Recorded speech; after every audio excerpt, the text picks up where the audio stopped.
যোৱা কেইদিনমান ধৰি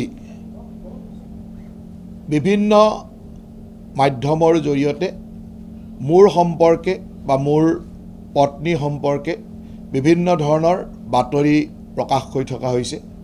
বিশেষভাৱে এটা সংবাদ গোষ্ঠী মই নামে কৈ দিছোঁ যে প্ৰতিদিন সংবাদ গোষ্ঠীটোৱে যোৱা কেইটামান দিন ধৰি সম্পূৰ্ণ ইচ্ছাকৃতভাৱে আৰু এটা ৰাজনৈতিক ব্যৱস্থাৰ মাজেৰে গৈ তেওঁলোকে মোৰ বিৰুদ্ধে কিছু অসত্য বাতৰি প্ৰকাশ কৰি আছে। গৰুখুটি প্ৰকল্পলৈকে ৩০০ গীৰ গাই আহিছিল। এই ৩০০ গীৰ গাইৰ ৯০জনী গীৰ গাই তেওঁলোকৰ সিদ্ধান্ত মৰ্মে, কাৰণ সেই সময়ত তেওঁলোকৰ ইমান গৰু ৰাখিব পৰা গোহালি প্ৰস্তুত হোৱা নাছিল।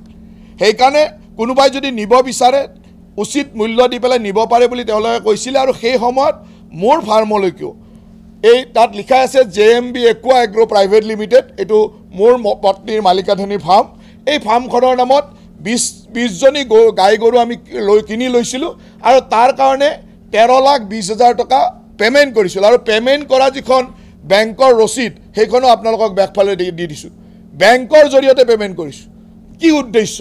আৰু কংগ্ৰেছ দলৰ লগত তেওঁলোকৰ কি হনা পিটিকা, কি উদ্দেশ্যৰে বজালে সেইটো তেওঁলোকে প্ৰচাৰ কৰক, কওক যে কি উদ্দেশ্যৰে বজাইছে। গতিকে মই স্পষ্টতাৰে কৈ দিছোঁ যে এই ৯০জনী গীৰ গাই সকলোৱে কিনি লৈছিল আৰু ময়ো তাৰ ভিতৰৰ, মোৰ ফাৰ্মখনো তাৰ ভিতৰৰ এখন, মোৰ কোম্পানী, মোৰ পত্নীৰ মালিকাধীন ফাৰ্মখনে ২০ গাই ১৩,২০,০০০ টকাত কিনিছিল।